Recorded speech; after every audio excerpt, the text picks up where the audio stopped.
பாருங்க இதெல்லாம் ஃபஸ்ட்டு வந்து நமக்கு இப்போ வந்து இது இந்த மழை பனி சீசனுங்கிறதுனால நமக்கு இது வந்து ஈஸியாக கிடைக்கிது. அதே வந்து பார்த்திங்கன்னா இது கிடைக்காது.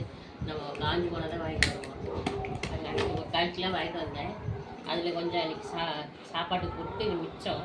இன்றைக்கி சரின்ட்டு இன்றைக்கி ஒரு 10 ரூபாய்க்கு வாங்கிட்டு வந்தேன். ஏன்னா சரி ஏதாச்சும் குருமா வச்சுக்கலான்னு சொல்லிட்டு இதை இப்படி போய் போட்டு நம்ம வந்து ஃப்ரீசரில் வச்சுக்கோம்னா நமக்கு வேணுங்கும் போது எடுத்து சமைச்சிக்கலாம்.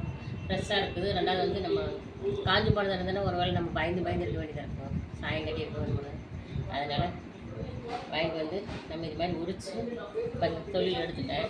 கொஞ்சம் தான் வாங்கிட்டு வந்தேன். ஏன்னா நிறையா வாங்கிட்டு வந்து ஸ்டோர் பண்ண வைக்க வேண்டாம், அப்பப்போ வாங்கிக்கலாம் அப்படின்னு சொல்லிட்டு பாருங்கள் வாங்கிட்டு வந்து ஸ்டோர் பண்ணி ஃப்ரீசரில் வைங்க, வெளியில் வச்சுறாதீங்க. ஃப்ரீசரில் வச்சுக்கோங்க. இப்போ பாருங்கள் ஃப்ரீசர்லேருந்து எடுத்துகிட்டு வந்தாங்க, சில்லுன்னு இருந்தேன். இது சும்மா ஒரு கேக் வாங்கிட்டு வந்துட்டேன்ப்பா, சரிங்களா?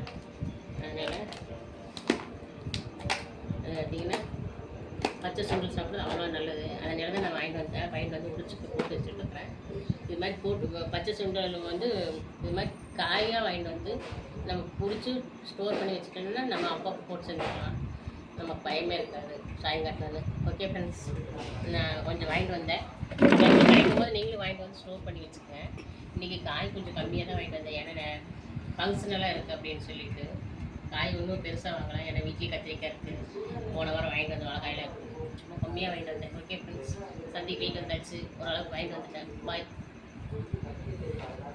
பாருங்கள், சப்போர்ட் பண்ணுங்கள், சப்ஸ்கிரைப் பண்ணுங்கள். ஓகே ஃப்ரெண்ட்ஸ், பாய்.